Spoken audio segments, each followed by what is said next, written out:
नमस्कार दोस्तों, इनप्ले खबर चैनल के एक और नए वीडियो में आप सब दोस्तों का फिर से एक बार स्वागत है। ईपीएस 95 पेंशन धारकों का वही मुद्दा जिसके अंतर्गत ईपीएस 95 पेंशन के अंतर्गत आने वाले 81 लाख से ज़्यादा पेंशन धारक 1000 से 1500 रुपए की पेंशन में अपने जीवन यापन करने को मजबूर है। इसी मुद्दे को वही सभा में राजनाथ सिंह के सामने एक पेंशन धारक ने यहाँ पर रखा है। उन्होंने कड़े शब्दों में रक्षा मंत्री राजनाथ सिंह के सामने ईपीएस 95 पेंशन धारकों का मुद्दा रखा और बताया कि ईपीएस 95 पेंशन धारकों का जीवन यापन करना कितना मुश्किल हो रहा है। आश्चर्य की बात तो यह थी कि उस हाल में बहुत कम ईपीएस 95 पेंशन धारकों की संख्या थी, उसके बावजूद भी पूरा हाल तालियों से गूंज उठा और ईपीएस 95 पेंशन धारकों की इन मांगों का सम्मान किया। इसके जवाब में रक्षा मंत्री राजनाथ सिंह ने भी यहाँ पर आश्वासन दिया है कि आपका काम चल रहा है और जल्द जल्द आपका काम होगा। मंत्री लखनऊ के लोकप्रिय सांसद परम आदरणीय माननीय राजनाथ सिंह जी का स्वागत करते हुए सादर प्रणाम करता। मान्यवर, एक हमारी निवेदन है, उसके साथ साथ ईपीएस 95 राष्ट्रीय संघर्ष समिति का उत्तर प्रदेश का चीफ कोऑर्डिनेटर हूँ। आपने कई बार आपके सामने हमारी मुलाकात हुई।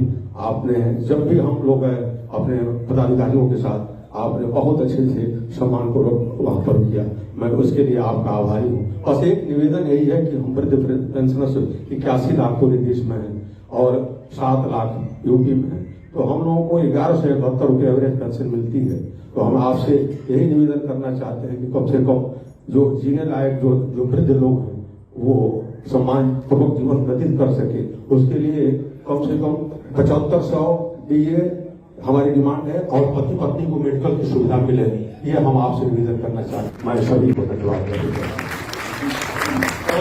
लेकिन ऐसी ही आश्वासन खुद रक्षा मंत्री राजनाथ सिंह जी भी कई बार दे चुके हैं, प्रधानमंत्री जी कई बार दे चुके हैं, वित्त मंत्री जी कई बार दे चुके हैं और श्रम मंत्री जी भी कई बार दे चुके हैं। ईपीएस 95 पेंशन धारकों को इंतजार है तो केवल रिजल्ट का, पॉजिटिव रिजल्ट का, कि वह रिजल्ट कब आएगा, कब सरकार की ओर से घोषणा की जाएगी कि ईपीएस 95 पेंशन धारकों की न्यूनतम पेंशन अब 1000 रुपए से बढ़ाकर 7500 रुपए की जा रही है। इसी बीच ईपीएस 95 पेंशन धारकों की मांगों को लेकर और गतिविधियां यहाँ पर तेज होती हुई नजर आ रही है। 13, 14 और 15 अप्रैल को एनएसी राष्ट्रीय संघर्ष समिति की ओर से देश के विभिन्न स्थानों पर ज्ञापन सौंपकर प्रधानमंत्री नरेंद्र मोदी जी के नाम ज्ञापन देकर ईपीएस 95 पेंशन धारकों की मांगों को तेज किया जाएगा।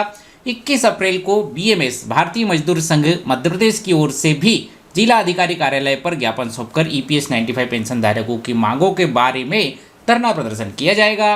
वहीं पर 16, 17 और 18 अप्रैल को संसद में फिर से यहाँ पर कुछ नए बिल्स आ रहे हैं। इसकी वजह से 3 दिन संसद चालू रहेगा, उसमें भी ईपीएस 95 पेंशन धारकों का मुद्दा उठे। इसीलिए ईपीएस 95 पेंशन धारक पुरजोर प्रयास में लगे हुए हैं। अब देखने वाली बात होगी कि कब तक ईपीएस 95 पेंशन धारकों का ये मुद्दा सॉल्व हो पाता है। लेकिन जिस तरीके से ईपीएस 95 पेंशन धारक अब अपनी मांगों को लेकर आवाज उठा रहे हैं, ज्ञापन सौंप रहे हैं, सांसदों विधायकों को ज्ञापन ही नहीं सौंप रहे बल्कि उनसे जवाब भी मांग रहे हैं कि आपसे हमने जो मुलाकात की थी, तो ज्ञापन आपको सौंपा था, उसका क्या हुआ। संसद में भी जो सरकार की ओर से गोलमोल जवाब आ रहे हैं उनको काउंटर क्वेश्चन करके उसका प्रॉपर जवाब मांगा जा रहा है। यानी कि सब तरफ से ईपीएस 95 पेंशन धारकों की मांग उठती हुई नजर आ रही है।